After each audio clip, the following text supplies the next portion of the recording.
channel again di Curhatan Hamba Udara. Dan kali ini special edition langsung dari negara desa. ya bukan negara gue sih, langsung dari pusatnya, pusat perhambaan dan pusat perbudakan gue. Oh ya Allah, sesuai tes ya. Jadi banyak sekali yang selalu meminta untuk bikin Curhatan Hamba Udara yang kedua.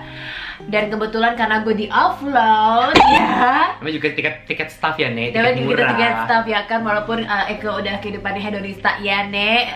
Rezeki udah puji Tuhan banyak. Tapi tetap aja ya, Nek. Jiwanya jiwa ekonomis, say.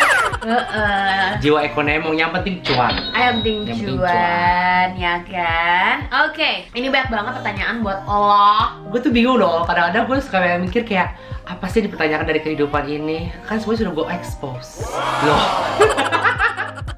Oke, lanjut. Jadi sebenarnya Gilbert ini sudah membuat YouTube channel karena gue paksa dia untuk bikin YouTube channel. Karena juga banyak banget orang-orang yang memberikan positif feedback tentang kehadiran dia sebagai hamba udara di channel gue. Dan menurut gue memang Gilbert ini banyak banget faedah-faedahnya, walaupun kelakuan dia emang agak-agak Minus. Banyak. Minusnya minus banget, Nek. minus Minus banget. defisit.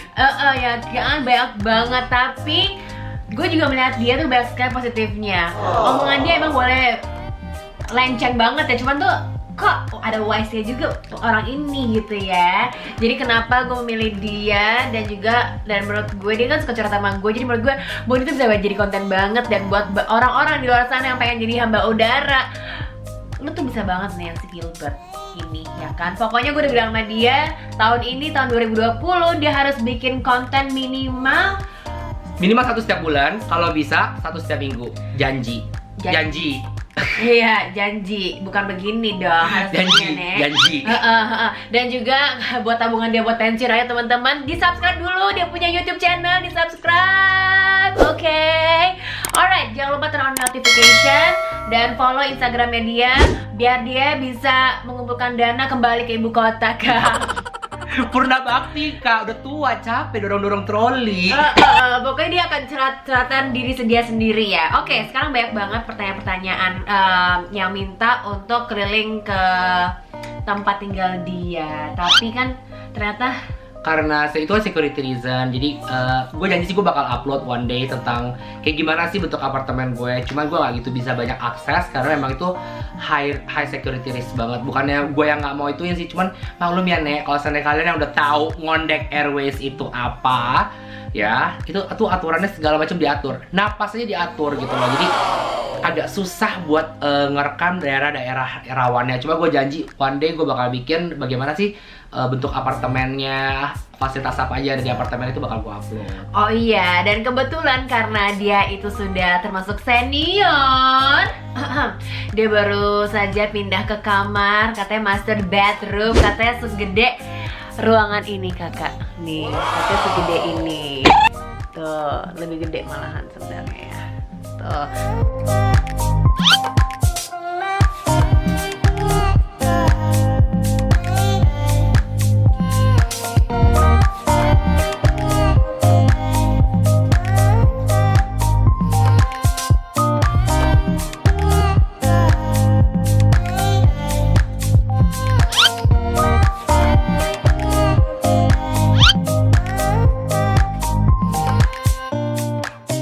Ada bathtubnya ya, Say. Iya, Say. Soalnya kadang-kadang kalau bisa habis pulang terbang tuh kan enaknya berendam. Soalnya di sini sendirian, Bong. Habis pulang hamba sendirian nggak ada yang ngangetin. Jadi mau nggak mau hanya bisa air doang bisa ngangetin lu. Ya udahlah, terima aja apa adanya.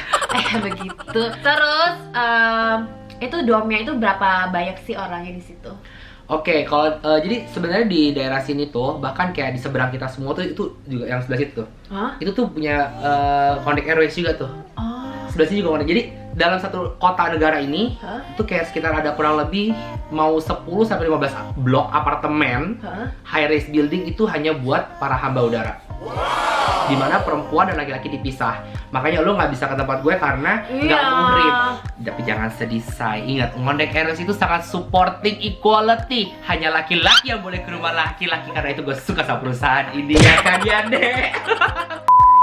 Di sini susah banget gak sih cari makanan dan berapa living cost di sini? Apa kalau harus bayar dorm lo?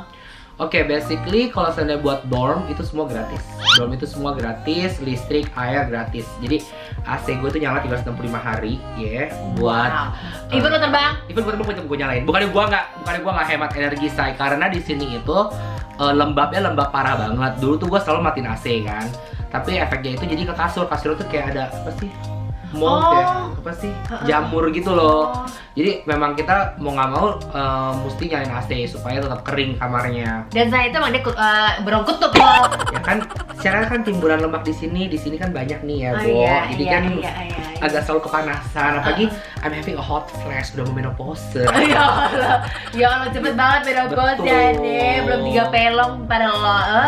Makan sih gampang di sini, karena kalau restoran Indonesia di sini banyak. Kalau kalian suka makanan tumerehe, jarehe juga banyak di sini. Tapi mostly gua masak. Karena di sini daging nggak fresh. Di sini daging itu udah di frozen kayak beberapa minggu yang lalu, beberapa bulan yang lalu. Jadi it's better for you to cook. Living cost sendiri, honestly, gue bisa bertahan dengan uang 2.000 rial. Berarti 8 juta. 8 juta kurang lebih. Itu udah termasuk layover, nginep di luar negeri, makan di luar negeri ya. Survive ya, 8 juta.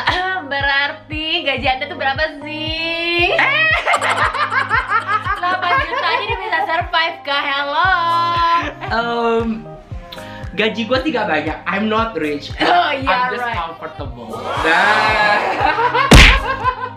lebih luas ya Nek kali ini ya. Iya dong, lebih comfortable. Bottega Veneta, sepatu Hermes, tali pinggang Hermes. Itu namanya self appreciation. Oh iya, gitu. iya bisa banget loh. Baik. Pokoknya comfortably dan kalian bisa beli-beli barang-barang hedonista lah ya. Dan jangan lupa support your family as well as always goes back to charity.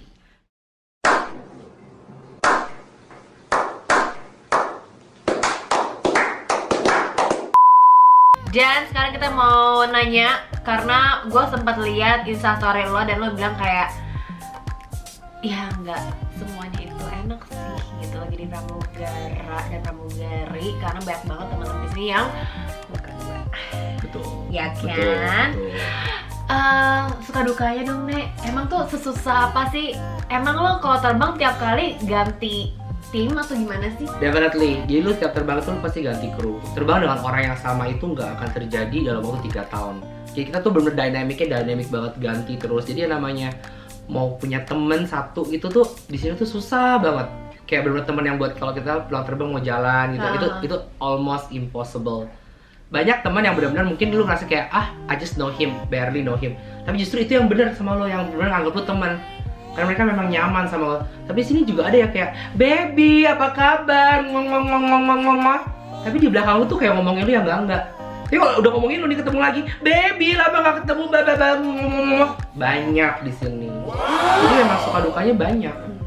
Hidup merantau tuh banyak banget. Gak kayak zaman kita dulu pas kita merantau ya udah kita upload berdua kemana-mana.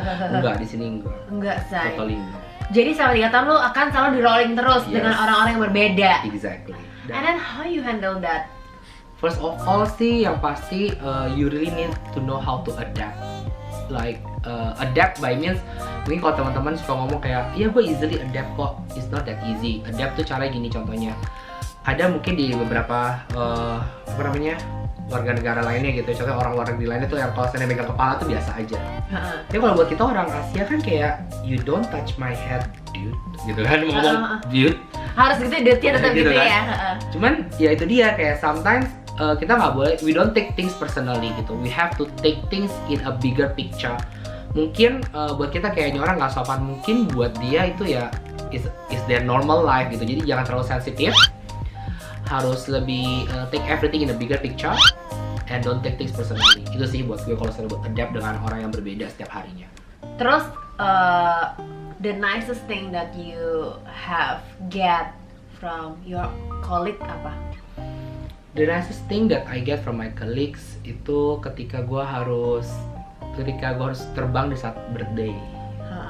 Itu gue standby jam 4 pagi gitu kan. Gue udah gak kepengen terbang deh, gue udah kayak aduh ini ulang tahun gue, masa gue masih ngehamba-hamba minta maaf sama orang cuma gara-gara gak ada ayam gitu kan, kayak sedih banget gak sih lu lagi ulang tahun.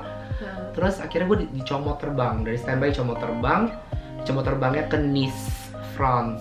Oke, gue gak ngerti, maksudnya lu tuh on standby untuk terbang, maksudnya bukan lu udah dapet roster ya? Kita dapat roster, tapi ada juga roster namanya roster standby. Roster standby ini namanya simatupang, siang malam tunggu panggilan. Gitu nggak lo? Jadi lu jam 4 pagi tuh udah full make up nih, udah udah ngececeng gini nih. Sebelah telepon. Kalau gue sih pinter gue pakai wireless ya, gue taruh sebelah telepon gue tidur gini. Krik, udah langsung. Yes, Gilbert sama nomor ini nih. Oke, lu dipanggil terbang ke sini. Reporting in berapa menit? Langsung tuh turun naik taksi terbang. Lu nggak tahu terbangnya kemana. Hah? Lu nggak akan tahu, cuman kalau tiba-tiba di koper lu tuh udah mesti ada baju panas, baju dingin. Lu mesti siap terbang mana aja. Terus berangkat ke Nice, dan tuh gue nggak expect itu bakal a nice flight ya, karena tuh full, dan tuh gue lagi dari standby. But amazing, Tuhan tuh baik banget, kayak gue di surprisein birthday, itu sudah gitu gue dibawa jalan-jalan sama krunya. Gue nggak boleh kerja di pesawat. Oh wow. Jadi shake-up pokoknya gue di pesawat. Oh ya Allah, begini ya Mbak. Udah panjang. Berapa jam ke Nice itu? Nanti itu diedit ya. Iya ya, udah pip gitu aja ntar. Kurang lebih 6 jam. Kurang lebih 6 jam. 6 jam, terus udah gitu layovernya panjang banget, 38 jam. Yang pasti balik-balik gue gak sadar aja tapi Mabora. Jangan dicontoh. Jangan dicontoh ya Wak, tapi emang kebahagiaan Gilbert Ignatius Mabora emang dari zaman dulu ya kan. Beda gak sih klien-klien dari ekonomi sama klien business class? Oh beda. Oh gimana? Oh beda banget. Oke, perbedaan ekonomi dan business class Kak. Nih, kalau di ekonomi ya, misalnya nggak dapet chicken, itu kayak semacam bumi tuh bakal gonjang-ganjing, retak jadi 2, keluar api gitu rasanya. Cuma gara-gara satu potong ayam doang. Kalau di business class, enggak. Mereka yang, oh ya udah nggak apa-apa. Gitu, karena mereka udah kenyang, udah warak, Bo. Makan di lounge. Nah, kalau di business class itu, pengalaman terburuk yang pernah gue alamin sih lebih ke arah pasti demen nih dengernya deh nih, demen deh seksual harassment. Yes, gue laki-laki tapi gue tetap diharas. Oh my god, ini kayak berita di US yang cewek baru nge-rape cowok. Kan bisa cowok nge-rape cewek ya? Ya tapi ini laki-laki, Bo. Bukan lu suka? Nih, tapi masalahnya I'm not included in their ticket. Kalau kecuali checklistnya komplit ya, nggak usah diharas. Aku surrender. Pokoknya ya itu dia sih, banyak banget sih gue dapet yang kayak godain gitu loh. Sampai yang it comes to an extreme ketika gue terbang Paris itu sampai gue harus lapor security karena literally beliau in contact ya, menggesek-gesekkan ke daerah Dandang. Maksudnya? Dandang Eken deh. Hah? Beneran. Kok bisa deh? Beneran, gua nggak bohong. Kan dia duduk? Atau dia lagi berdiri? Lu tau? Bip aja. Ya, oke. Ntar di bip ya, Nek. Lu kan dibikinin kasur kan tuh? Pas dibikinin kasur kan gua kan jongkok kan, bikinin kasurnya kan. Nah dia tuh di belakang gue. Oh dia lagi berdiri ngegesek-gesek, Wak.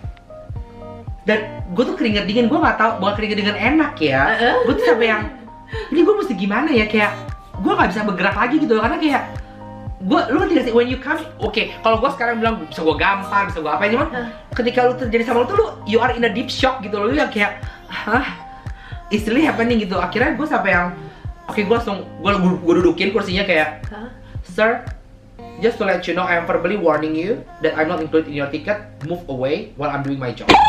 Udah gue gak kuat lagi, akhirnya gue lapor ke supervisor dan itu akhirnya pengen security segala macam, agak rempong sih di prosecuted. Cuman maksudnya kayak, tapi emang lo ada bukti? Dia bisa dong kayak nge-denial? Dia denial nggak? Enggak, karena gue teriak di cabin.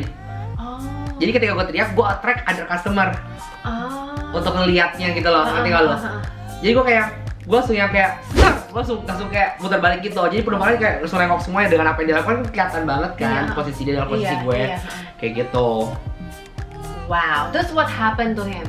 Well, I don't know what really happened to him afterwards, tapi yang pasti dia di-prosecuted itu dari sini ke Paris dan dia tuh dipanggil security. Oh jadi dia nggak boleh terbang? Kayaknya sih dia di blacklist habis itu. Setahu gue kalau di airlines itu seperti itu. Kalau lo nggak berperilaku dengan baik dengan benar terhadap awak kabin atau dalam penerbangan, lo akan di blacklist sama lo. Well, that's really good then actually. Itu dia, pokoknya mau godaan dari siapapun juga, kita harus tetap profesional. Oh wow. Diasikin, dibelokin, sampai lu belok banget. Ya gitu. Oh, udah belok banget lu juga udah jangan terlalu belok banget. Jangan. Diasikin aja. Diasikin aja ya, Nek. Exactly. Oke, the good one. Kita udah ngomongin bad one ya. The good one. Couple dari Edinburgh, ya, nenek-nenek, Bob. Nah.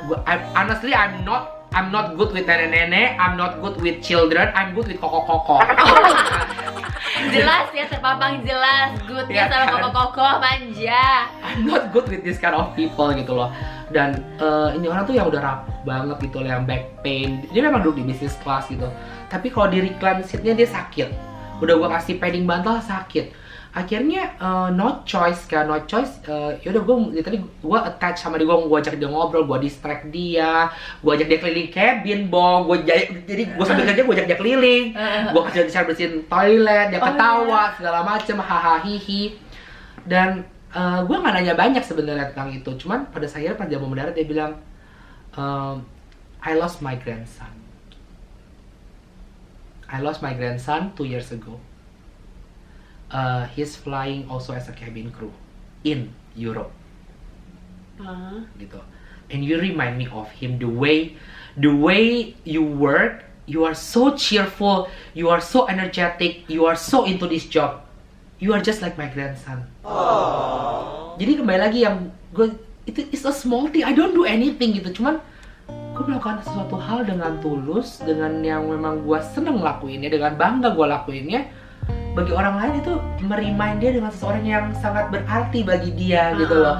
Dan rasa sakit back pain nenek-nenek ini, she doesn't feel it for the next 7 hours gitu loh.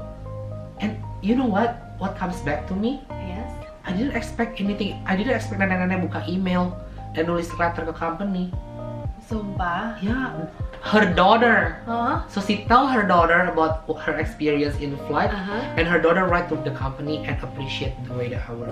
So again and again, do things straight from your heart, and you will never know what will come back to you. Iya, gue experience banget sih. Jadi kayak ternyata memang di Ngondek Air ini, walaupun lo sebagus-bagusnya atau lo sesuka-sukanya sama orang ini, lo tetap gak boleh ngasih nomor telepon, kalau nggak nomor apa pribadi lah, pribadi, pokoknya kontak pribadi tuh nggak boleh sama sekali. It happens to me di sini juga waktu itu biasa handphone gue ketinggalan. Ya kan? Dia tuh kalau seandainya hidung kagak nempel, rahim kagak nempel, Nek, ketinggalan pasti jaminan. Silikon gak di dalam, ketinggalan. Ambiar mbak, ya kan, ada mekong juga hilang. So anyway, itu juga dia, gue bilangnya, gue thank you banget, gue bilang, gue kan nge-vlog kan, gue kan banget gue nge-vlog, terus gue bilangin gue mau I wanna put your Instagram gitu loh, maksudnya I just wanna say thank you gitu. Oh, sorry ma'am, kita di sini nggak boleh segala macam. Kalau nggak, lu masukin aja buat email kayak. Exactly, that's how to approach the stuff in here. Wow. Kita benar-benar yang literally restricted. Itu supaya memacu kita supaya nggak cuma karena lu cantik gue ngelakuin hal baik buat lu, tapi literally supaya semua itu terjadi dengan ketulusan hati. Jadi segala macam pekerjaan apapun harus dilakukan dengan hati. Betul. Dan juga harus hati-hati juga kalau sama pelayanan sama klien-klien yang agak-agak melenceng ya kan. Jadi sebenarnya masalah gunduk-gundukan itu bisa gunduk mah gundukan tanah. Polisi tidur gunduk-gunduk. Emang badan gue kayak gundukan tanah. Jadi sebenarnya kayak gunduk-gunduk itu bisa kita belokin. Bisa. Selalu ada jalan keluar. Tapi kok kayak yang baru-baru kejadian-kejadian di Indonesia itu kan banyak tuh, Say. Ini pasti yang banyak ditunggu-tunggu sama kalian. Gundik-gundik. Kok bisa sih Mbak sampai merendahkan harga dirinya ke titik itu gitu? Kehausan kekuasaan si pramugari ini. Bagus lo blog gue lo ya. Pernah diajak makan enak dari pesawat? Lu gangguin, mereka drop. yang pernah menang World Best Cabin Crew 5 tahun berturut-turut hanya ada satu airlines, Garuda Indonesia.